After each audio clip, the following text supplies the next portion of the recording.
Nós vamos conversar um pouco agora sobre a palavra avivamento. O que é um avivamento?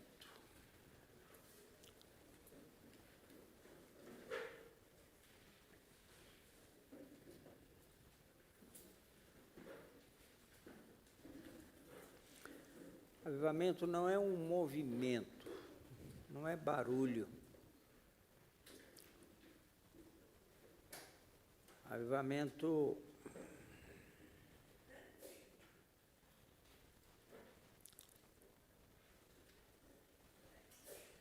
nós temos que experimentar.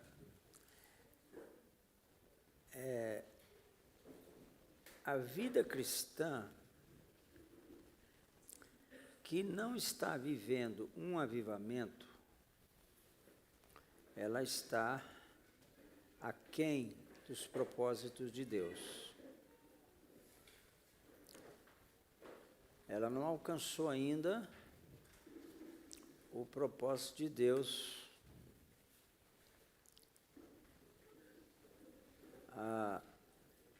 Avivamento é aquele momento em que você entendeu, nós entendemos, que as coisas, você vê que é diferente, as coisas começam a acontecer. Você não tem dificuldade nenhuma de orar, ao contrário. Você não consegue parar de orar. Você precisa ter um relacionamento com a palavra, e isso é sua paixão. A palavra se torna para você uma paixão, né? E a adoração você simplesmente você adora, você é um adorador e você não sabia. Você não sabia que era uma pessoa que foi gerada para adorar Jesus, né? Então, avivamento é aquele momento em que você descobre o seu lugar em Deus e no corpo de Cristo, né? E Charles Finney falou assim sobre avivamento: o avivamento não é senão o início da obediência a Deus. Ele falou. Ele define avivamento dessa forma, né? Como o início da obediência a Deus, né? Então a questão é que nós acostumamos com uma vida cristã sem avivamento. Vive-se sem avivamento. Acostuma-se, né? Nós vamos gerando hábitos na vida cristã que nos conduzem, porque no avivamento, todo aspecto de religião desaparece, vai embora, desaparece. Não tem mais religião, entendeu?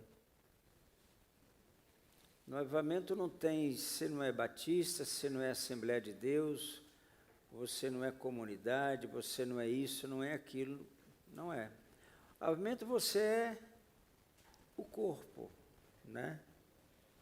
Você é capaz de abraçar um irmão de outras denominações, ministérios, da maneira mais, entendeu? Você tem vontade de abraçar, vontade de ter comunhão, né? E avivamento é um momento em que você se sente livre. E você percebe que você não era livre. Finalmente você vai entender que você não era livre. Agora você é livre. Você é livre para não pecar. O pecado é uma escravidão, né? Você é livre para não pecar, você é livre para não falar mal do irmão, você é livre para evangelizar, entendeu?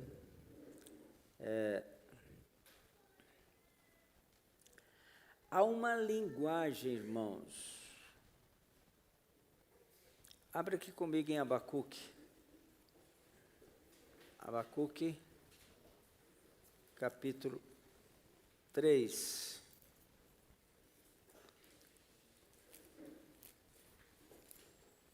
Você consegue achar Abacuque?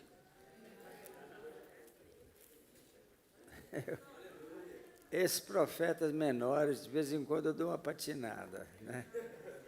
Depois eu acho, né?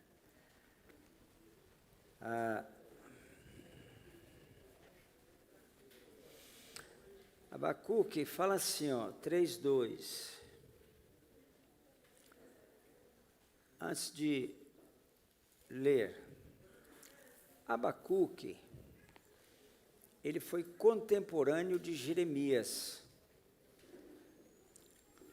Então, quando você for ler um livro, é importante você conhecer o contexto daquele livro, né? Abacuque foi contemporâneo de Jeremias, isso diz tudo, né? Jeremias foi o principal profeta do tempo do cativeiro, né?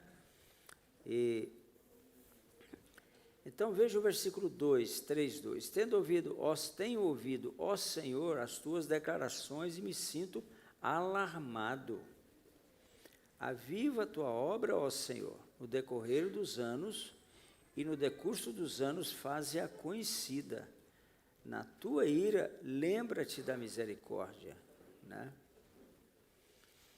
Então, havia uma situação espiritual na nação dele, Israel.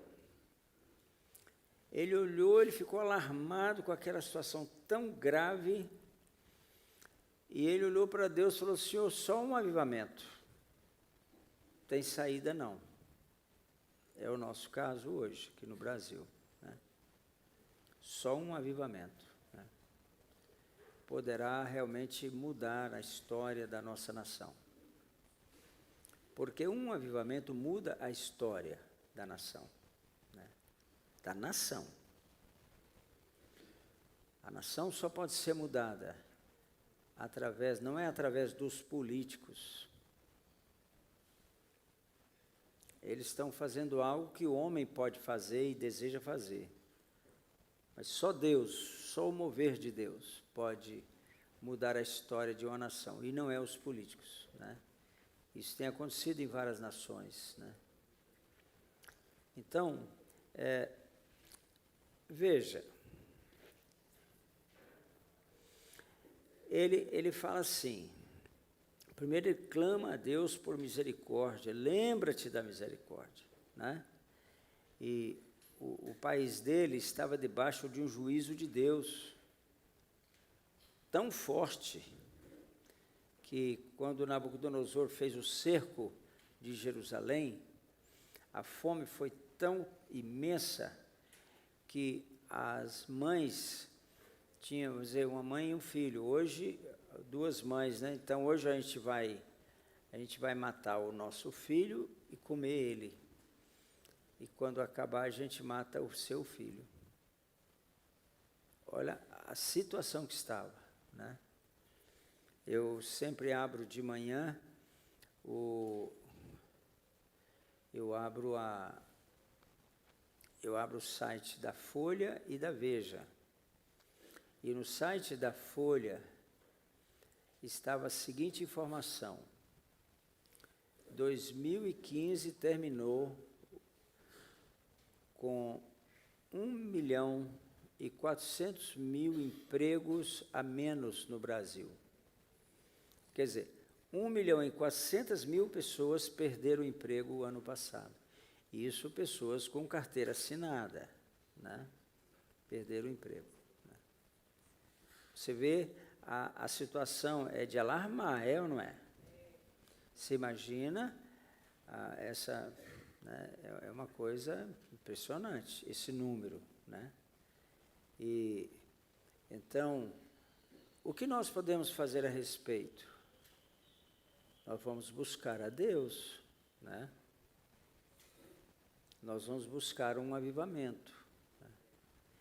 E eu estava dizendo, há uma linguagem, há uma história. Quando eu leio sobre avivamentos, eu fico pensando, eu não quero ler sobre avivamento mais não.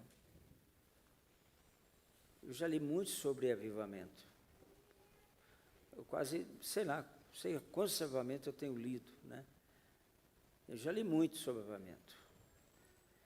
Então, eu fico pensando, não quero ler mais sobre avivamento, não. Eu quero viver isso. Se isso aconteceu, precisa acontecer na nossa nação também. Entendeu? Precisa acontecer, né? E, então, há uma linguagem, entendeu? Veja aqui em Abacuque 3, verso 4. O resplendor é como a luz, raios brilham na sua mão. Ali está velado o seu poder. Você está vendo essa linguagem? Não é uma linguagem comum, né? É a linguagem de quem está, de fato, vivendo um avivamento. Verso 6, ele para e faz tremer a terra. Olha e sacode as nações. Está vendo? O 7, veja as tendas de Cusã em aflição, os acampamentos da terra de Midian tremem. Entendeu? Veja o 10. Os montes te veem e se contorcem. O que é isso? Você sabe o que é isso? Então, contorcem. Passam torrentes de água, as profundezas do mar fazem ouvir a sua voz. É estranho, né? Há uma linguagem, né? Há uma linguagem que nós não conhecemos. O que Abacuque descreve aqui é um avivamento. Enfim, olha aqui o 19, né? O Senhor Deus é a minha fortaleza e faz os meus pés como os da corça, e me faz andar altaneiramente, né? Isso aqui está em poesia, né? Interessante, irmãos, o Espírito Santo é poeta, viu? É mesmo. Quando você, assim, 1/3 do Velho Testamento é escrito na forma de poesia. É muita coisa, né? 1/3, né? E Jesus também era poeta. Quando os discípulos falaram assim para ele, Senhor, ensina-nos a orar. Ele falou, vós orareis assim, Pai nosso que está no céu, santificado seja o teu nome, venha o teu reino. Quando ele orou, ele estava conversando com os discípulos, mas quando ele orou o Pai Nosso, ele trouxe a oração do Pai Nosso para nós, ele recitou uma poesia. Olha que lindo. Não foi em verso, foi em prosa, foi em verso, né? Então, não sei como ele fez isso, mas o Pai Nosso está na forma de uma poesia, né? E eu já fiz poesia para minha esposa, hoje não estou meio desatualizado, né? Mas eu já fiz muitos sonetos para ela, né? E já decorei algumas poesias importantes, né? Poesias, por exemplo, no tempo Castro Alves, eu tenho todas as poesias de Castro Alves. Ele morreu novo, acho que 24 anos, ele bebia muito, fazia farra, mas era um homem temente a Deus, entendeu? E as poesias de Castro Alves, elas contribuíram para a libertação dos escravos, né? Então, tem uma poesia de Castro Alves que eu decorei, que chama-se Vozes da África, onde, num certo lugar da poesia, ele fala assim, e às vezes, eu cito essa poesia, eu declamo essa poesia para Jesus, eu faço uma oração para que a nossa nação fique liberta do comunismo, da escravidão, da miséria, né? Castro Alves falou assim, Deus, ó Deus, onde estás que não respondes? Em que mar, em que estrela tu te escondes, embuçado nos céus? Há 2000 anos te lancei meu grito, que desde então embalde corre o infinito. Onde estás, Senhor Deus? Essa pergunta é de Castro Alves. Entendeu? Às vezes eu fico pensando, Senhor, onde o Senhor está? Vem de algum lugar nos ajudar, né? De onde o Senhor estiver, eu não sei onde o Senhor está, né? Então, às vezes eu cito essa poesia de Castro Alves, ela é longa, esse é apenas um verso dela, né?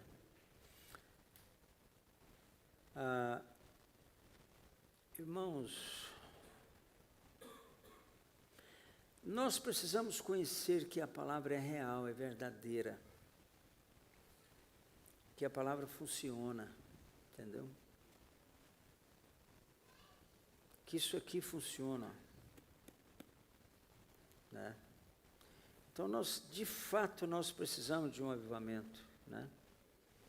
Há uma linguagem que nós não conhecemos, essa linguagem aqui, irmãos.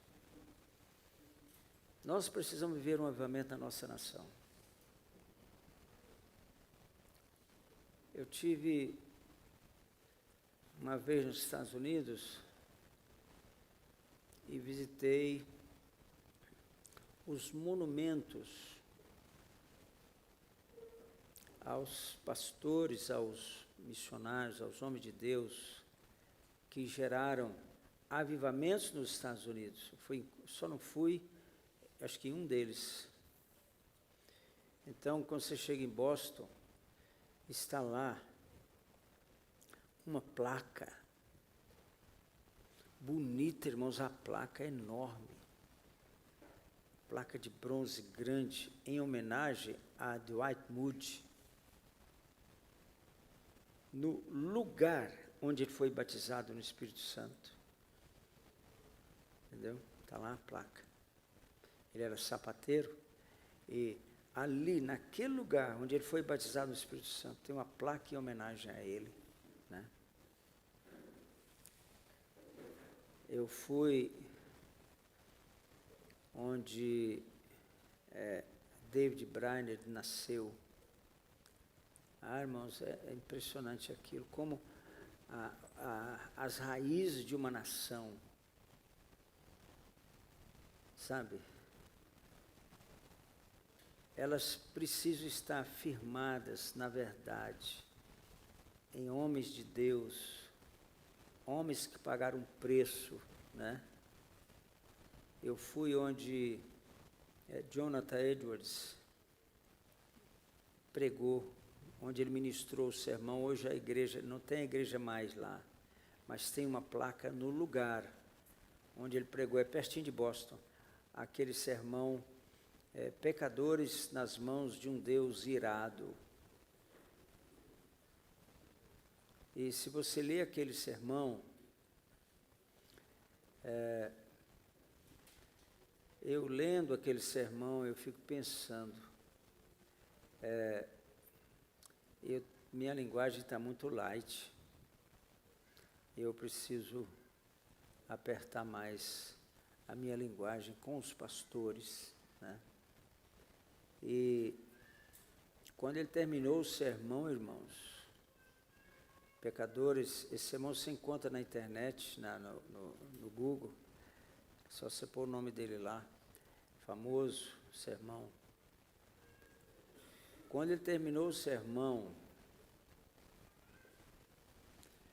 Tinha gente que eram bancos na igreja, eles abraçavam com as pernas do banco, com medo da terra abrir e engole eles para o inferno, como Coré foi engolido para o inferno, entendeu? Chorando, clamando a Deus, para que Deus, em arrependimento, que o Senhor perdoasse eles, entendeu? Depois desse sermão, o Espírito Santo varreu a cidade de Boston. Isso foi por volta de 1740, mais ou menos, que ele ministrou o sermão. O Espírito Santo varreu a cidade de Boston. Você não encontrava uma garrafa de cerveja para comprar em Boston. Olha que coisa forte. Entendeu? Nós temos que experimentar algo novo na nossa nação, irmãos. Eu tenho falado para o senhor assim, senhor, os Estados Unidos, o senhor levantou Moody, o senhor levantou Edwards, o senhor levantou David Barnes, o senhor levantou, o senhor e na nossa nação, foram 6 grandes avivamentos que os americanos viveram, irmãos. Eu falei, não, o senhor deve essa para nós, essa o senhor está devendo para nós, o senhor tem que pagar essa conta, entendeu? Então,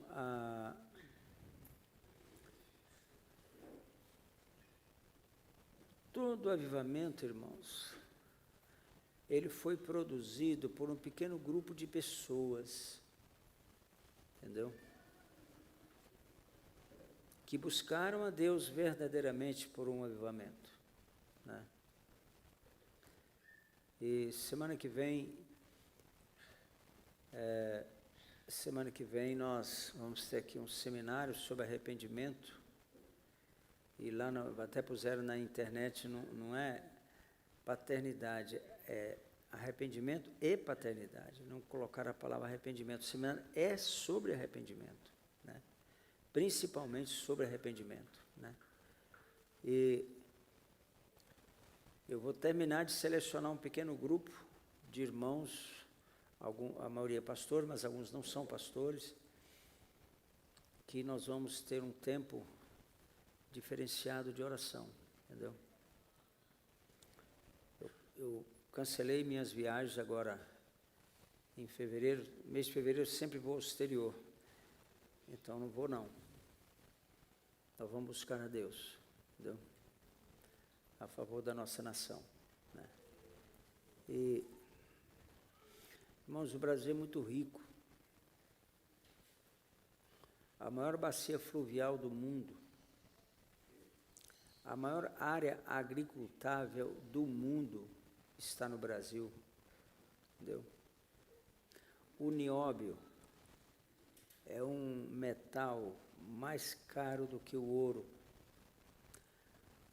Sem o nióbio não se faz turbinas de avião. Não se faz metais de alta resistência, ligas metálicas de altíssima resistência.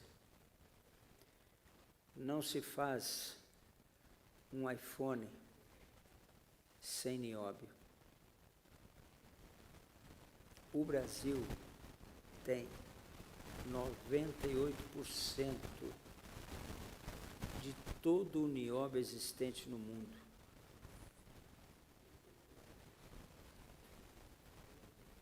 O Brasil precisa da nossa proteção, irmãos. A nossa nação precisa de ser protegida através dos nossos gemidos.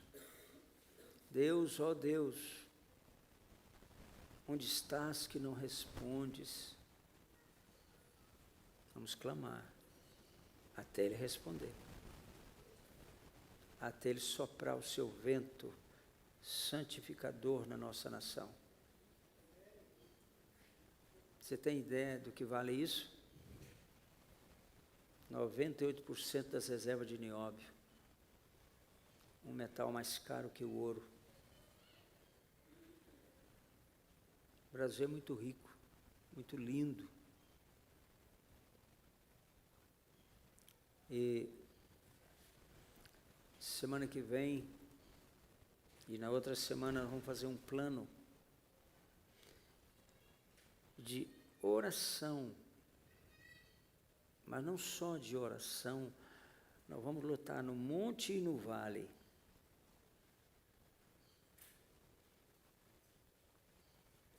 Nós vamos trabalhar, fazer um plano em Deus, buscar claramente a direção de Deus, pela situação. A Dilma está ensinando sexo para as nossas crianças. Aquela mulher deve ser profundamente depravada sexualmente. E ela está, todo dia sai cartilhas, sai portarias do Ministério da Educação.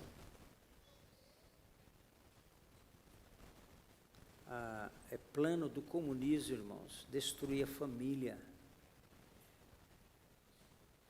O comunismo precisa destruir a família. E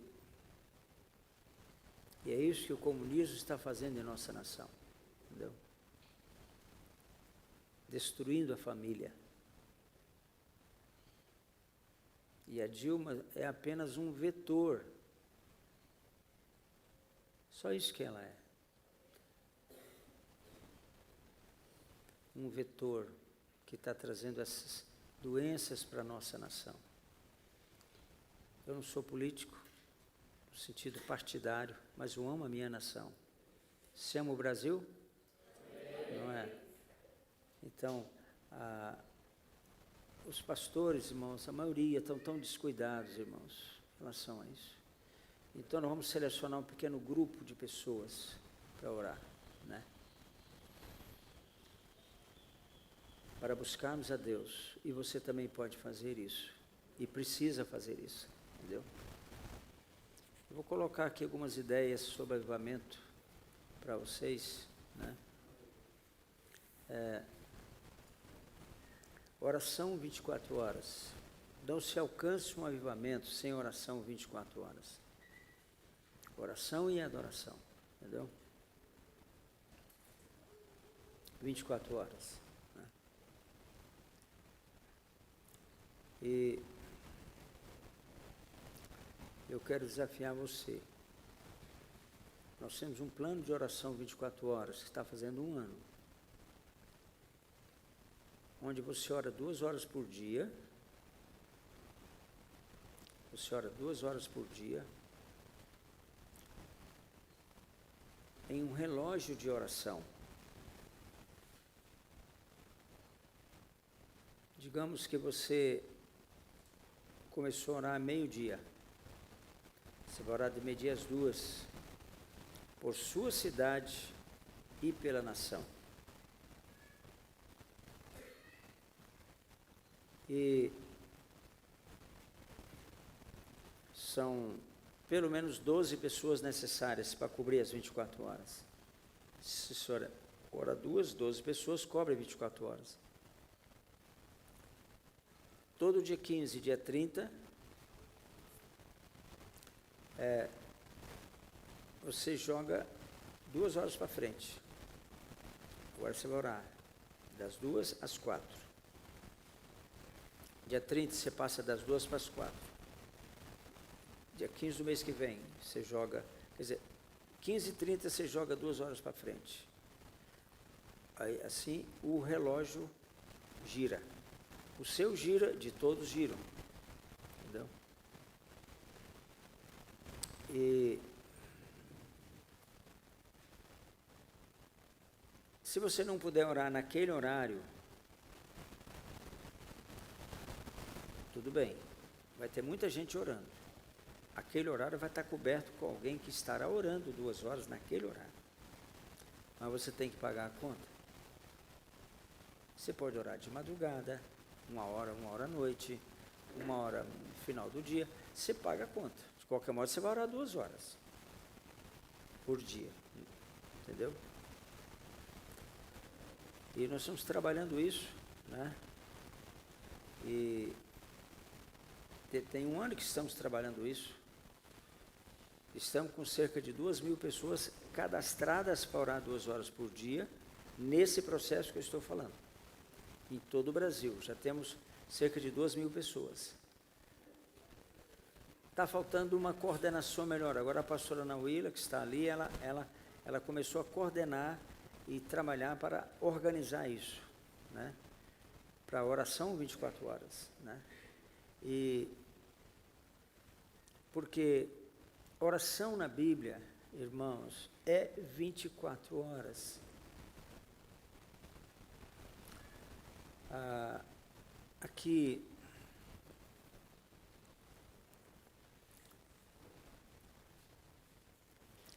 em 1 Crônicas, eu vou achar aqui, eu acho que é o capítulo 25, mas deixa eu achar aqui.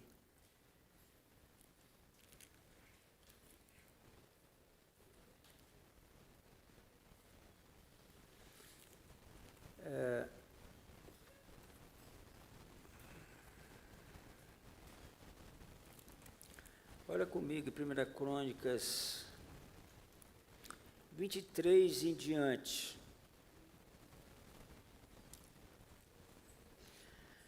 Sendo, pois, Davi já velho e farto de dias, constituiu seu filho Salomão rei sobre Israel. Olha para mim. A Bíblia não fala com quantos anos ele morreu, mas ele morreu bastante idoso, né? No final da vida, foi quando ele recebeu as maiores revelações, desde o tempo de adolescente. Mas no final da vida, é quando ele realmente entendeu sobre a adoração, de maneira mais profunda. Ele foi, durante toda a vida dele, foi um adorador, né? Ele estava lá cuidando das ovelhas do pai dele, mas com a harpa na mão, né? Adorando, né? Então, a adoração é a coisa mais forte que existe, irmãos, para se trazer um avivamento, para se viver um avivamento. Não tem nada mais forte. Aqui tem o pastor Antônio, que é o líder principal da adoração aqui na MCM, né? Tem outros pastores, o pastor Adonias e outros, né? Que também estão muito ligados com a adoração. Mas Davi entendeu isso, né? Veja o verso 2, verso 23, ajuntou todos os príncipes de Israel, como também os sacerdotes e levitas. E ele, irmãos, estabeleceu um processo baseado no número 24. 1 Crônicas 23, 24, 25, você vai ver isso, entendeu? Então, baseado... Por que o número 24, irmãos? Só em Apocalipse está lá 24 anciãos, né? Ele teve um entendimento sobre adoração que ninguém na Bíblia teve um entendimento mais profundo do que Davi. E se você quiser entender de fato sobre a adoração, estude os 7 últimos capítulos dos Salmos. Todos os Salmos ensinam sobre a adoração. Mas se você examina os 7 últimos capítulos, você vai ter um entendimento sobre a adoração que você nunca havia tido, né? Então, olha aqui, ó, verso 4, desses príncipes e tal, desse havia 24.000 para superintender a obra da casa do Senhor. Então, 24.000, ele descobriu esse número, viu aí? Ele descobriu isso, né? Veja o 5, 4.000 porteiros e 4.000 para louvarem o Senhor com o instrumento que Davi fez para esse mistério. 4.000 só para adorar Jesus. 4.000. Ele fez uma tenda, irmãos. Ele trouxe a arca para Jerusalém e colocou no meio da tenda. Eu penso que essa tenda devia ter mais ou menos espaço para 4.000, porque eram 4.000, né, para adorar o Senhor. E eu vou mostrar aqui já, que era adoração 24 horas, entendeu? Então, ele organizou tudo muito bem organizado, né? E no 24, né, eu estou dando uma passada aqui, no 24, veja o que ele fala. No 2, ele fala assim, ó, Nadab e Abiú morreram antes do seu pai e não tiveram filhos. Eleazar e Itamar oficiaram como sacerdotes. Davi com Zadok dos filhos de Eleazar. Irmãos, aqui tem uma coisa que eu sou tentado a falar uma coisa para vocês, sobre adoração e sobre sacerdócio. Zadok, irmãos, ele era filho de Eleazar, portanto, neto de Arão, Zadok. E ele pertencia ao sacerdócio de Levi, porque ele era levita. Ele era filho de Levi, descendente de Levi, né? E só que ele alcançou uma posição. Esse homem, esse sacerdote, ele era um, assim, que Davi o nomeou. Ele alcançou, a gente mostra isso quando no estudo aqui de Melquisedeque, a gente mostra isso. Ele alcançou um lugar, né, muito alto em Deus, Zadok, né? Se você gosta de estudar, anote a palavra Zadok, estude sobre Zadok, né? Ele tem muita coisa para ensinar para cada um de nós sobre sacerdócio, muita coisa mesmo, né? E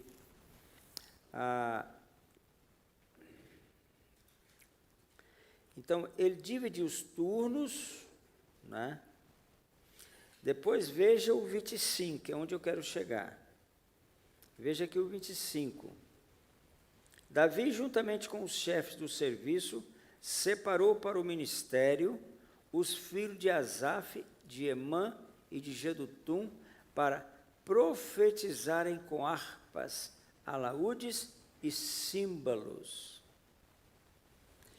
Então, ele nomeou os líderes principais, né, para adorarem com instrumentos, né, alaúdes, harpas, símbolos, né?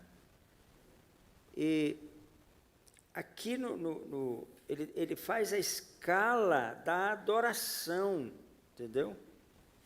Veja o 6, 25, 6, 1 Crônicas. Todos esses estavam sob a direção, respectivamente, de seus pais, para o canto da casa do Senhor. Os símbolos, alaúdes e harpas para o ministério da casa de Deus, estando Asaf, Jedutum e Emã debaixo das ordens do rei.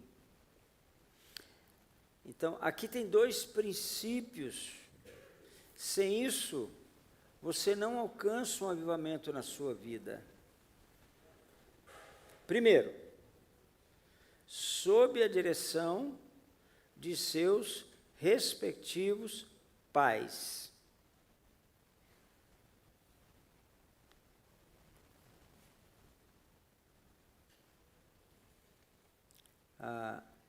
Quando você,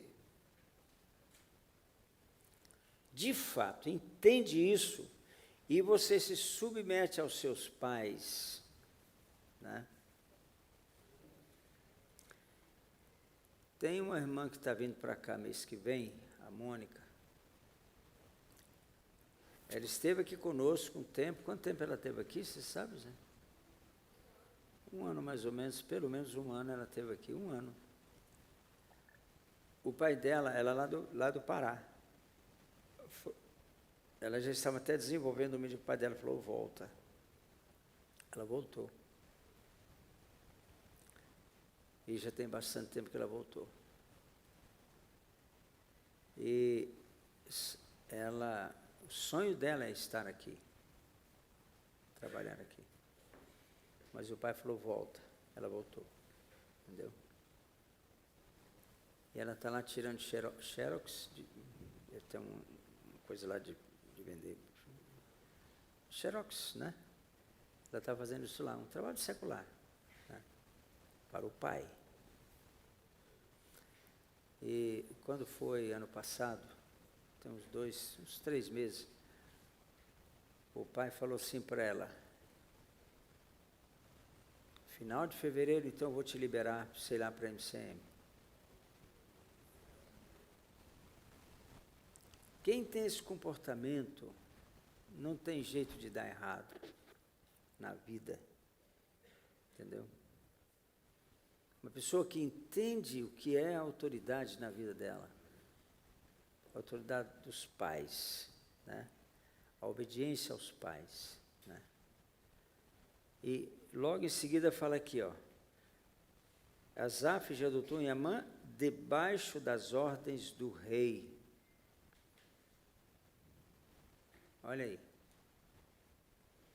Então, para você alcançar um avivamento na sua vida, honre seus pais o tempo todo. Entendeu? Honre seus pais, né? Seus pais, acima de tudo, honre eles, seu pai e sua mãe, né? Meu pai e minha mãe já faleceram. E eu sepultei minha mãe, depois sepultei meu pai, né? E eu honrei meus pais, eu fiz isso, graças a Deus que eu fiz isso até o fim. E ainda faço, né? Quando eu me lembro deles nas ministrações, eu tenho uma cadernetinha lá em casa que eu anoto as frases que meus pais, essas frases da sabedoria popular da vida, né? Que eu anoto. É uma forma de honrar os meus pais, né? E me lembro deles, da honestidade do meu pai, da seriedade, como ele era um homem de trabalho. A minha mãe era analfabeta, né? Mas depois que ela converteu, ela tinha tanta vontade de ler a Bíblia, que ela ficava lá lutando para ler, né? Devagarinho e tal. E quando ela conseguia ler um versículo, ela falava assim, olha, eu consegui tirar um versículo, um versículo, o verso que ela falava. Consegui tirar um versículo, tirar para ela é conseguir ter lido o versículo, né? Mas que mulher maravilhosa minha mãe, que sabedoria ela tinha, sabe? Que mulher, que esposa submissa ao marido, né? É um exemplo, minha mãe é um exemplo da minha vida, todo mundo que conheceu ela. Então está aqui, ó, debaixo da autoridade do rei, dos pais e do rei. Sempre vai ter uma autoridade sobre nossa vida, entendeu? E hoje há uma diluição, não é? Há uma diluição dessa autoridade. Irmãos, eu tenho mais idade que vocês, olha, não dá nem para sonhar que um dia nós estivéssemos vivendo o que estamos vivendo hoje. Entendeu? Chega um gay lá no colégio, um rapaz gay, ele quer usar o banheiro das meninas, porque ele fala que ele tem direito de escolher. usar o banheiro do masculino, mas ele se sente menina, então ele quer usar o banheiro das meninas, né? Quem imaginava que isso um dia pudesse acontecer no Brasil, irmãos?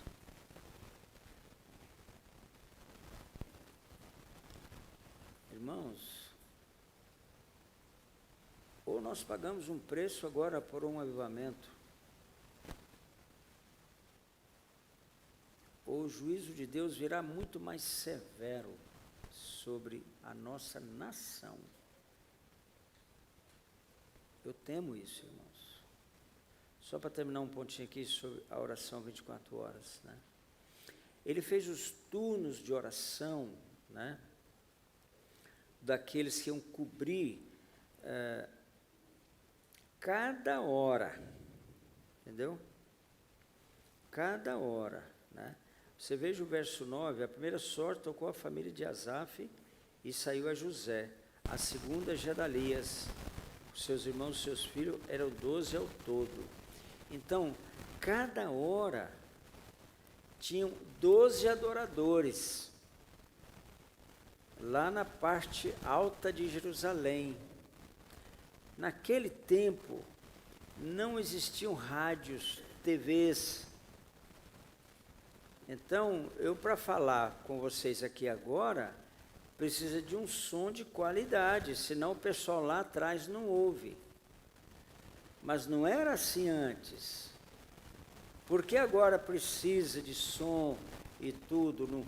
Olha, Jesus, lá no Sermão do Monte, devia ter 20 mil pessoas, ele não usava microfone, não precisava, o som era livre. Hoje, tem tantas ondas de rádio, ondas de TV, de imagem, tem milhares e milhares de ondas aqui agora, ó. Aqui dentro, em qualquer lugar do mundo, são milhares de ondas. Elas impedem a propagação do som. Então, esses 12 aqui, ó, 12 ao todo, eles ficavam na parte alta de Jerusalém, adorando, tocando harpa, símbolos, etc., 1 hora adorando. Aí trocava, né? Veja o 10. A terceira turma, Zacur e seus irmãos, 12. Então, primeira hora, segunda hora, terceira hora, né? Então, e aí vai. Lá no 31 está a 24ª hora. Entendeu? Coube a Ramante-Ezer, seus filhos e seus irmãos, 12. 12 vezes 24. Quanto dá? Você sabe? Dá, eu já fiz a conta. Dá 288. Irmãos, ele tinha 288 que ficavam lá na parte alta de Jerusalém, e o som da adoração era ouvido em toda a cidade. Irmão, você sabe quantas batalhas Davi perdeu na guerra? Nenhuma. Olha a adoração. Você quer vencer uma guerra? Comece a adorar. Entendeu? Aqui no versículo 7 fala assim: o número deles, juntamente com seus irmãos instruídos no canto do Senhor, todos eles mestres, olha que coisa linda, irmãos, eram 288. Está aí, 288. Todos eles mestres. Esse é meu sonho, irmãos. Ter aqui, ó, violinos, né? Ali a Rosane toca violino, ela toca aqueles negócios grandão assim, não sei como é que chama aquilo, né? Violoncelo, um negócio assim, né? Então a Rosane é professora de música aqui, né? Mas meu sonho é ver aqui, ó, 10, 15 violinos, violoncelo, uns 4 ou 5, violão, harpa, é uma confusão aqui em cima, sabe, irmão? Oh, Jesus, né? Entendeu? Adorando Jesus, né? Adorando 24 horas, né? Olha, irmãos, sem adoração não tem avivamento, não. Entendeu? Não tem. Você quer? Precisa adorar. Torne-se um adorador. Entendeu? Torne-se um adorador. Ontem eu subi à tarde, que não estou podendo subir de manhã, estou dando aula, e eu adorei muito ontem no monte. Fiquei lá algumas horas, eu adorei muito. Mas quando eu estava descendo o monte, eu desci ouvindo o Asaf. Irmãos, ali é um adorador, hein?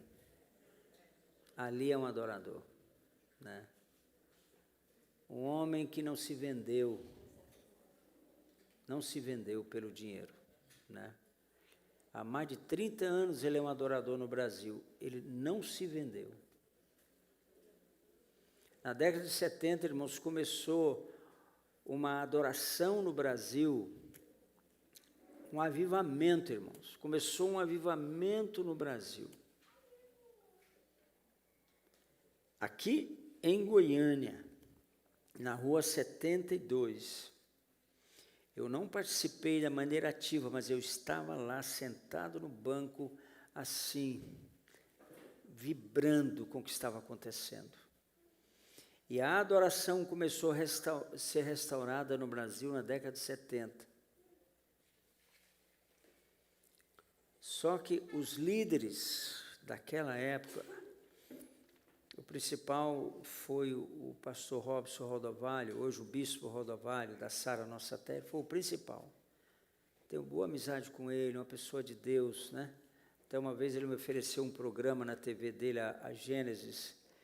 Eu tive lá um tempo, depois falei, não quero televisão não, aí saí de lá, não tive paz de continuar não.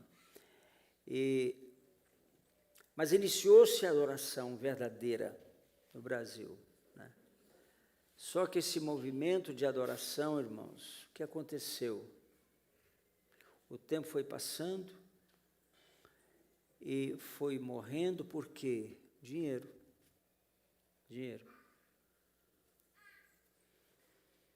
Uns 3 anos atrás, 4 anos, mais ou menos, eu era o presidente do Conselho de Pastores aqui em Trindade. E um dos pastores aí da cidade, pastor de uma igreja, quis trazer aqui um desses cantores, né, adoradores, né, desses mais famosos, eu até vou evitar citar o nome dele. Ele veio por R$30 mil. Eu falei, não apoio isso nunca. Aí fizeram um jeito lá, a prefeitura pagou. E ele só veio quando depositou o dinheiro para ele vir, os 30 mil, entendeu? Então, meus Mamon tomou conta, sabe? O pastor Márcio Valadão está em crise com os filhos dele, que cobram para ministrar. Já falou até na TV da igreja dele lá, que ele é contra o que seus filhos estão fazendo, né? Então, acabou, morreu. Agora, o senhor está levantando, você viu aqui o William, né? O Antônio, outros. Deus está levantando uma geração de adoradores, entendeu? Uma nova geração de adoradores, né? Adoração 24 horas, né? Está aqui, ó, na Bíblia, adoração 24 horas. Irmãos, porque o dia tem 24 horas e não 25 ou 23, não é? É coincidência que o dia tem 24 horas? O Senhor criou um dia de 24 horas. Ele criou isso.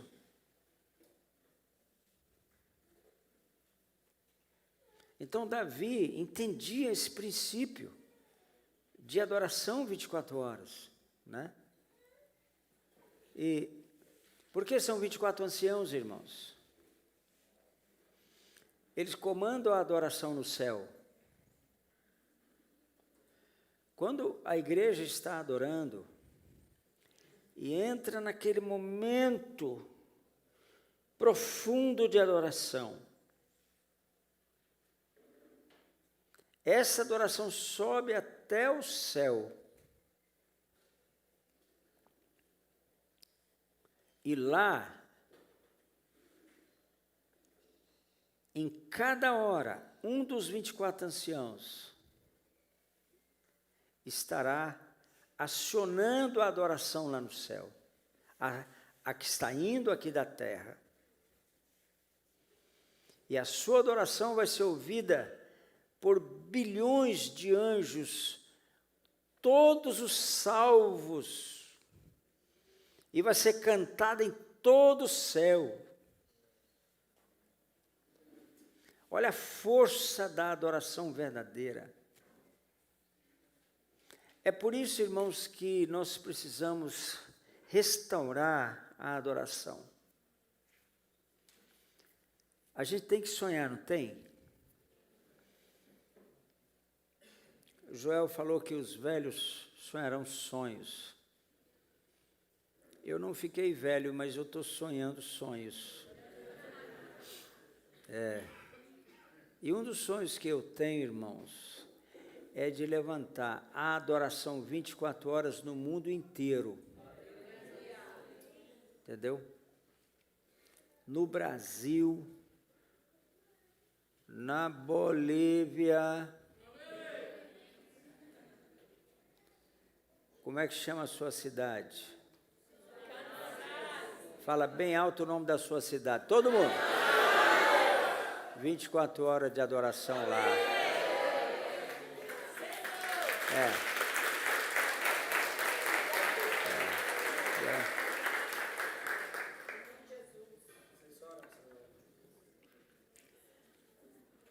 Irmãos, um avivamento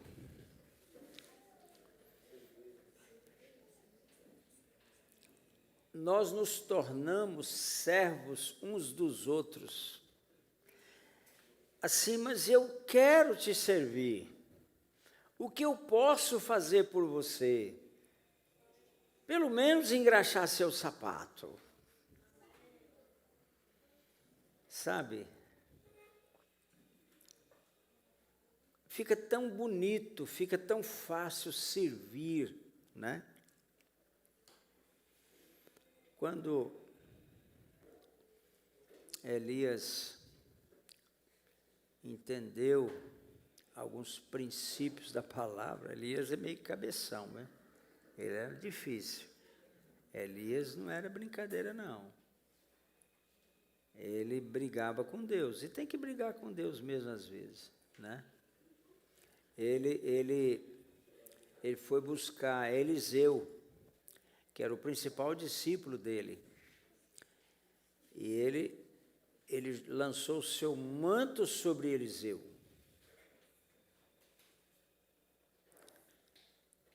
Isso significava que agora Eliseu tinha que vir para perto dele e pronto. Eliseu estava com 12 juntas de bois. Boi carreiro. Vocês sabem o que é isso, não? Vocês são da cidade. Eu sei. Quem sabe o que é junta de boi? Quem sabe? Aí, ó, só meia dúzia. Eu sabia que vocês não sabiam, né? E eu ajudei meu pai a carrear com um carro de bois, né? Puxar tora de madeira. E eu sei muito bem o que é isso, né? E se eu cheguei até aqui, é porque, por causa de um boi que meu pai tinha, chamado Retrato. O nome do boi. Eu sei bem a feição dele, até um boi amarelo, assim, com um chifre meio curto, muito mansinho, e era muito amigo da gente. Eu era menino, né? Devia ter uns 10 anos de idade, 12 anos. E era já começando a noite. Eu estava no cabeçalho do carro. Você não está sabendo o que eu estou falando, não faz mal, eu vou falar assim mesmo. Eu estava no cabeçalho do carro e tinha uma descida, os bois estavam descendo, o carro estava vazio. Meu pai tinha levado algumas coisas na outra fazenda dele, e a gente estava voltando. E eu caí. Escorreguei do cabeçalho e caí em frente à roda. Ela ia me partir no meio, a roda do carro. E o boi, o retrato, estava na frente, na minha ali. A única saída que eu tive foi abraçar com as pernas do retrato. Irmãos, ao invés de ele podia assustar e me chutar alguma coisa, ele estacou. Era um boi enorme, forte. Ele parou a boiada. Todos os bois. E eu não morri. Então eu estou aqui. Entendeu? Então o boi, irmãos, o boi na Bíblia fala de serviço, né? Servir, né? Servo. E então o boi, Jesus, irmãos, no livro de Marcos, nenhuma vez o livro de Marcos fala que Jesus é Senhor. Por quê? Fala depois que ele ressuscitou, antes não. Por quê? Porque o livro de Marcos fala de Jesus escravo do Império Romano. Por isso ele andou descalço. O livro de Marcos foi escrito para isso, entendeu? Então, Marcos, até o capítulo 12, irmãos, o boi, Jesus, arando, o boi ara o campo, né? É o boi arando o campo, né? Até o capítulo 12. O boi fala de servir, né? E do 13 até o 16, Marcos fala do boi sacrificado no altar, né? E o boi não tem problema de ser sacrificado, mas eu não vou falar disso hoje, não. O fato é que torna-se mais fácil, né, dar a vida. Em um avivamento, você entende o que é dar a vida, entendeu? Dar a vida, dar qualquer coisa, entendeu? Amar, entendeu?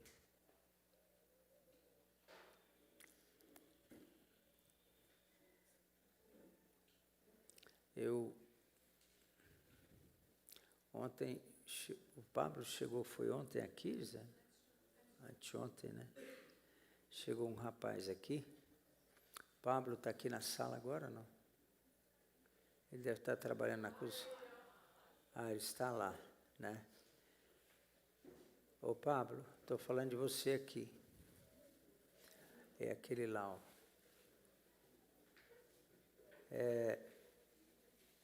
Chegou um momento, irmãos, o Pablo tem problemas com crack. Ele já morou na minha casa 2 vezes. Uma vez 6 meses, a outra vez 8 meses. Tentando ajudar o Pablo a liberar do crack. Já mandamos o Pablo para tudo que é casa de recuperação por aí, né? E ele estava lá no pastor Luiz Hermínio, pastor Lapa. Agora da última vez, né? Mas ano atrasado, 2014, chegou o momento, falei, Pablo, eu desisto de você. Eu desisto de você. Chega. Siga seu caminho. E aí, ele foi para algum canto aí. Quando foi o ano passado, em março, eu estava ministrando lá no pastor Luiz Hermínio, lá em Itajaí. E eu saí com o pastor, irmão dele, o pastor Ulisses, pastor Ulisses. Ele foi me levar lá em Blumenau, que eu tinha que encontrar um outro pastor lá em Blumenau, e eu contei que eu havia desistido do Pablo. Pablo, eu desisti de você, agora chega, não dá mais não, né? Vai embora. Quando eu falei, irmãos, ele já tinha estado lá no pastor Luiz e fugiu de lá. E quando eu falei, o Ulisses falou assim para mim: o Pablinho, eu amo demais aquele menino. Ai, que vergonha que eu fiquei, irmão. Manda ele aqui para mim.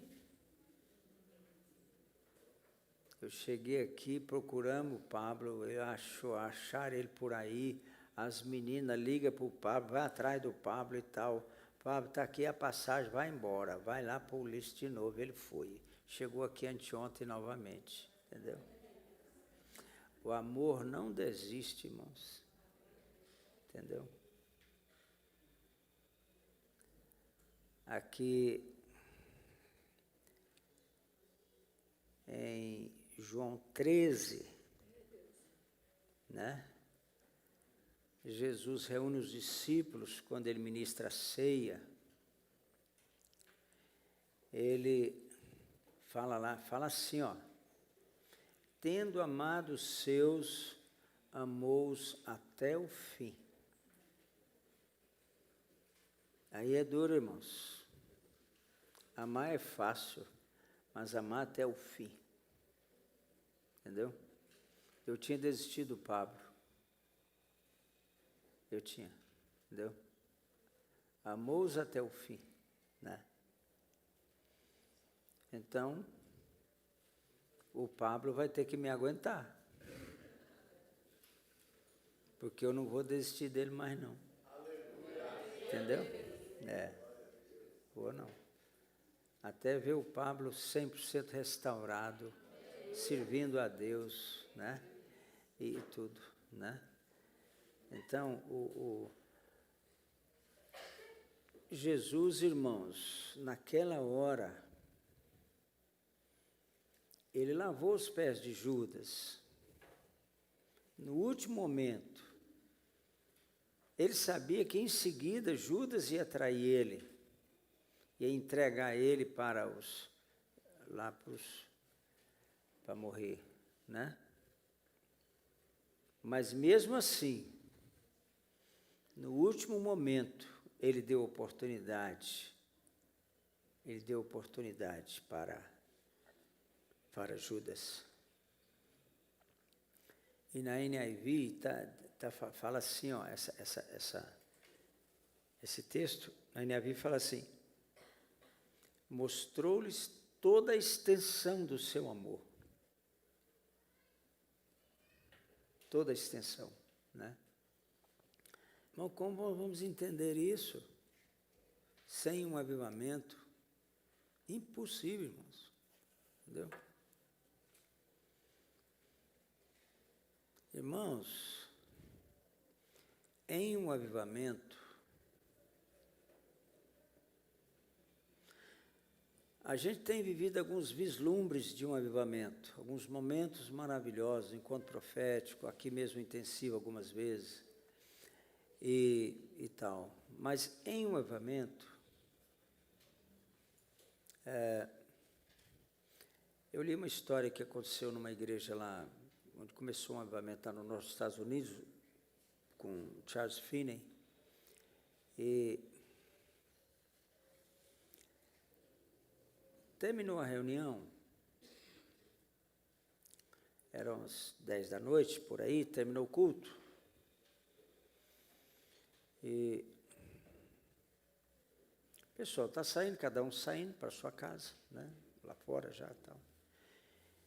E um rapaz com um defeito físico, ele ficou chorando ali no banco, ele estava chorando. Chorava, chorava. E as pessoas lá fora estavam indo embora. Eles não sabiam que o moço estava lá chorando. E eles começaram a voltar. Começaram a voltar para a igreja. Ninguém chamou, não.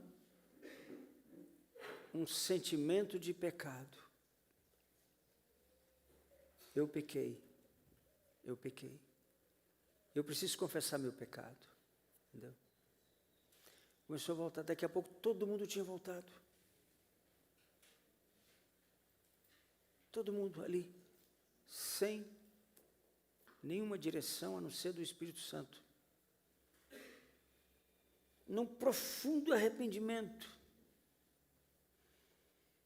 Gemidos, lágrimas. Confissão de pecado. Confissão espontânea de pecados. Entendeu?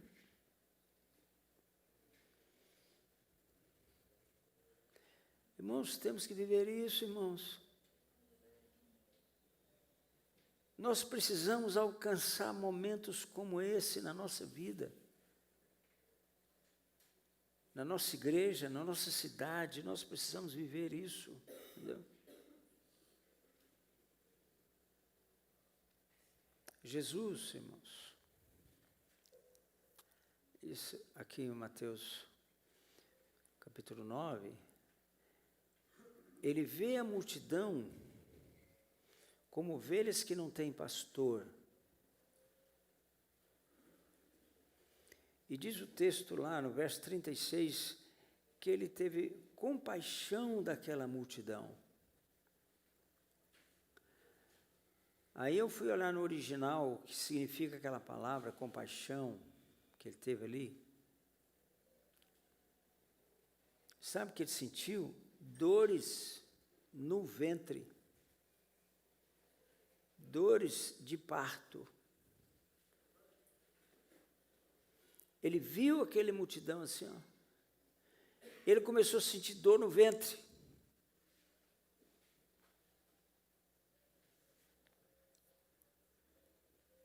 Eu estou pedindo a Deus, irmãos, para me dar um jeito de eu parar. Eu preciso parar para buscar a Deus. Entendeu? Eu não estou orando direito, não.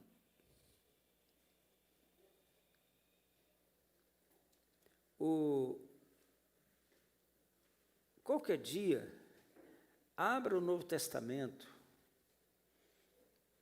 e veja quais os pedidos que os discípulos fizeram para Jesus. Foram pouquíssimos. Um dia, os discípulos chegaram e falaram assim: Senhor, ensina-nos a orar.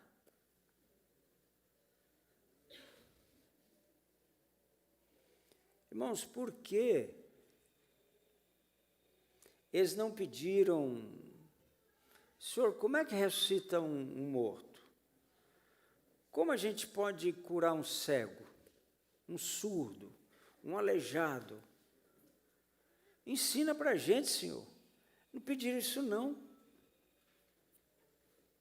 Pediram, não. Nunca pediram isso para Jesus.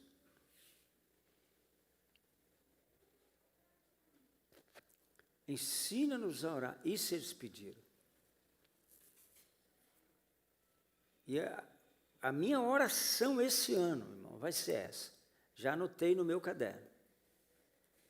Senhor, me ensina a orar. Essa vai ser a minha oração do ano. Me ensina a orar. Irmãos, eu quero orar, eu preciso orar.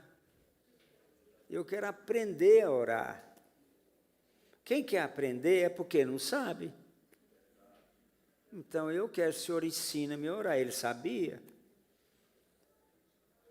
Ele sabia orar. Entendeu? Então, eu queria ir para o monte, mas lá é meu lugar, eu quero ficar lá, né? Outro dia eu estava lá, já estava começando a escurecer, eu falei, se eu tivesse trazendo uma lanterna, eu nem ia embora agora, eu ia ficar aqui até mais tarde, né? E eu quero aprender a orar. Aprender a viver isso aqui, irmãos. Aprender sobre a cruz. Como eu vou aprender sobre a cruz sem um altar? O cristianismo tem 2 símbolos. Um é a cruz. Fala da obediência. Mas tem um outro. Tem um outro. Lá, quando ele lavou os pés dos discípulos, ele tirou o manto. Ele tirou o manto e vestiu, e se cingiu com uma toalha. Então, vamos tirar nosso manto, aquele manto sabe, que sem sabe alguma coisa, que não sei o quê. Vamos tirar esse manto, irmãos. Ele tirou. Toalha fala do serviço. Eu quero uma toalha. Eu quero servir, entendeu? Eu quero ser como Jesus, eu quero servir, né? Mas eu quero a cruz também. A cruz, ela é minha companheira. Eu quero ela todo dia, eu preciso da cruz todo dia. Eu não presto. Todo dia eu preciso da cruz, entendeu?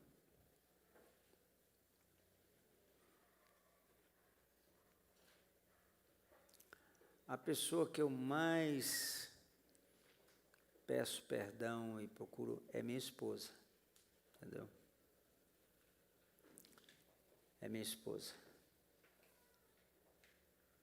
Porque ela me aguenta todo dia. Né? E não é fácil. Né? E o galardão da Gisele já está bem grande, eu acho. Né? Já tem 2 anos, Gisele? Já tem 2 anos que ela está me aguentando. A Lili tem 52. Então a Lili vai para o céu, viu? Aquela vai para o céu, né? Irmãos, para nós podermos alcançar um avivamento, e o que eu vou falar aqui agora, eu espero que muitos de vocês, se não todos, mas pelo menos um bom grupo de vocês, façam isso na sua cidade, né? Abra comigo para 2 Crônicas agora. Irmãos, 2 Crônicas. Você quer aprender sobre avivamento? Você quer estudar sobre avivamento? Sim ou não? Sim. 2 Crônicas, 29, 30, 31. Esses 3 capítulos, entendeu? Vão ensinar para você tudo sobre avivamento. 29, 30, 31 de 2 Crônicas, entendeu? E quanto ao avivamento do tempo do rei Ezequias, né? Que Ezequias liderou e trouxe esse avivamento para Israel naquela época, né? Veja que 29, 10 foi a primeira coisa que ele fez, né? Agora estou resolvido a fazer aliança com o Senhor, Deus de Israel, para que se desvie de nós o ardor da sua ira. Entendeu? Aliança. E você pode depois ver aqui, logo na frente, ele convoca o povo para uma aliança, todo o povo para uma aliança, entendeu? E a adoração aqui é o ponto mais alto desse avivamento. Qualquer avivamento, a adoração é o ponto mais alto. É a oração e a adoração, entendeu? Qualquer avivamento é assim, né? É o ponto mais alto, é isso aí, né? Então, vai para a sua cidade levanta um grupo. Levanta um grupo que vai orar 24 horas, da forma que eu falei. Esse é o desafio que eu estou fazendo para cada um aqui. Mas pode ser adolescente. Em um avivamento, irmãos, as crianças oram mais do que os adultos. Pode ser um adolescente, né? Pode ser, enfim, jovens, não importa. Chega lá, levanta um grupo na sua cidade para clamar a Deus pela cidade, né? Por algo sobrenatural. Clame. Por algo sobrenatural. Algo que você não viveu ainda. Grite. Grite. Deus, ó Deus, onde estás que não respondes? Em que mar, em que estrela tu te escondes, embuçado nos céus? Ore, clame, grite.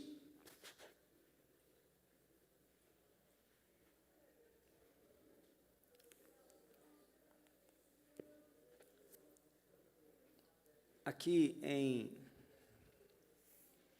João 20, deixa eu falar uma coisa aqui para vocês em João 20.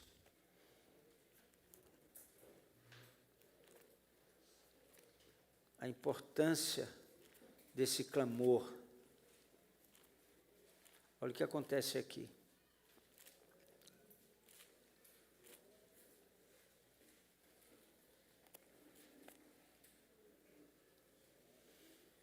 Olha aqui.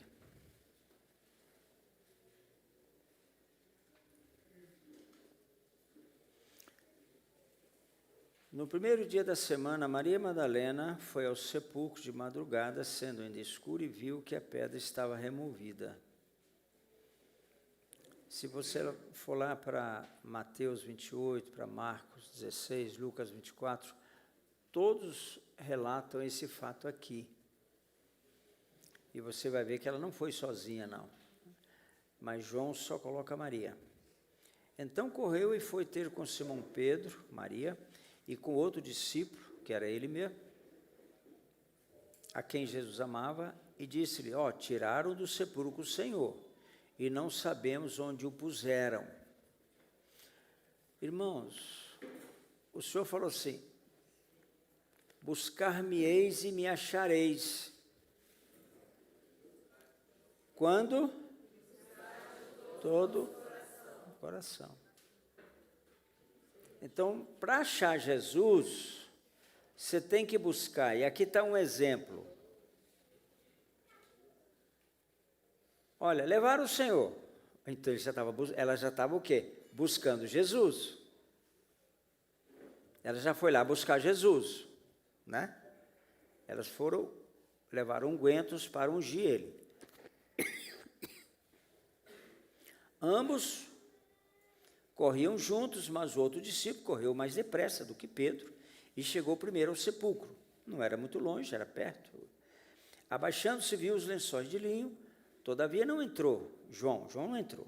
Então Simão Pedro, deve ser mais um grandão, correndo menos, seguindo, chegou e entrou no sepulcro.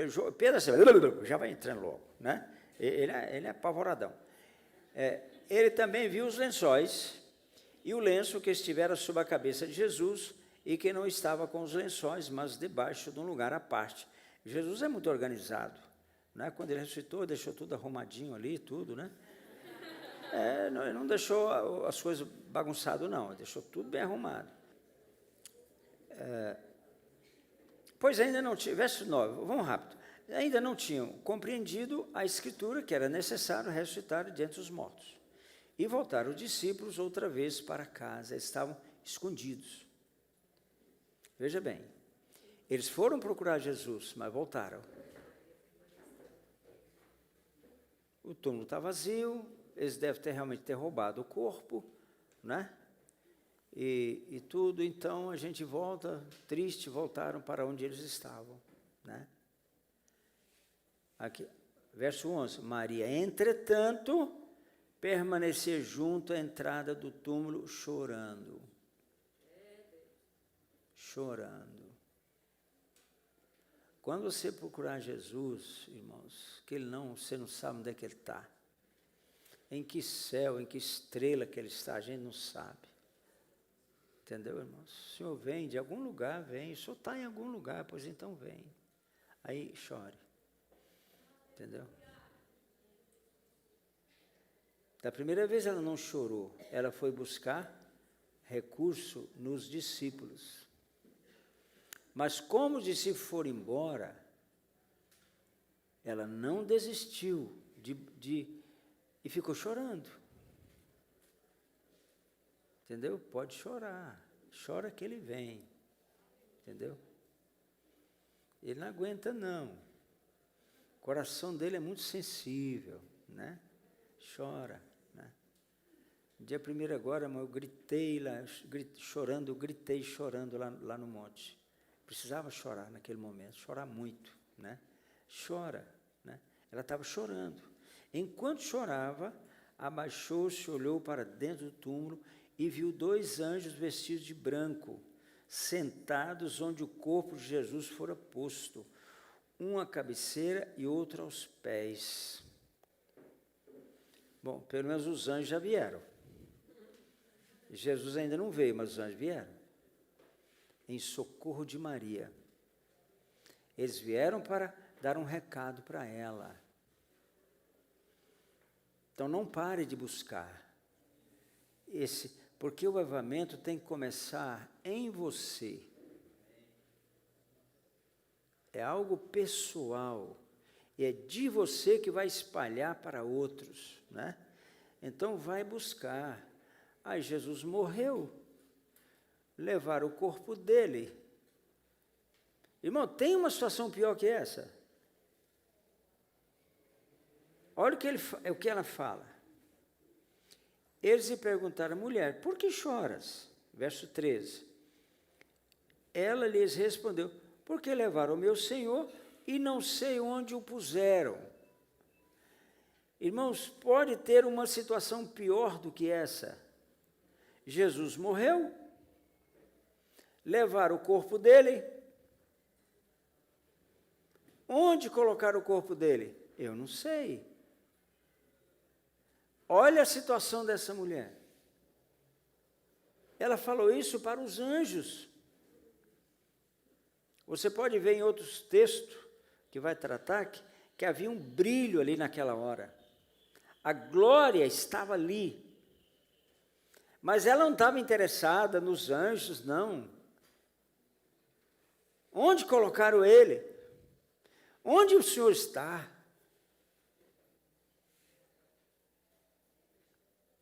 Esse coração, irmãos, que ele precisa que eu tenha.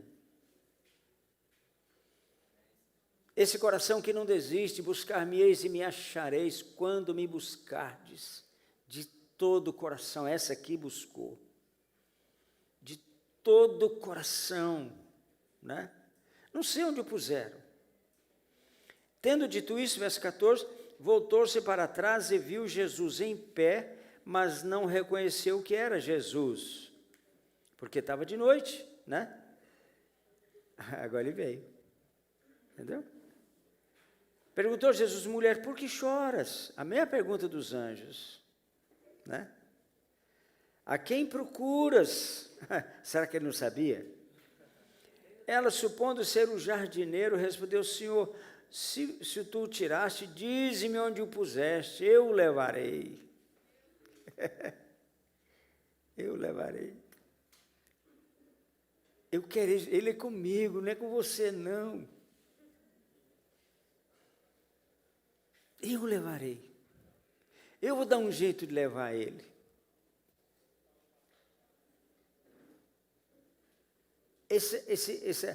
Sabe, irmãos, esse desejo de estar com Jesus é que traz o avivamento, é que traz a revelação. para você. Entendeu? Então, Jesus está morto, mas eu quero ele, nem que seja morto, eu quero ele. Né? Eu levarei. Disse-lhe Jesus, Maria. Ela, voltando, disse em hebraico, Raboni, que quer dizer mestre. Ela já tinha ouvido aquela voz, né? Agora ela sabia. Maria. Quantas vezes, né? Maria, irmãos, Madalena era uma mulher rica.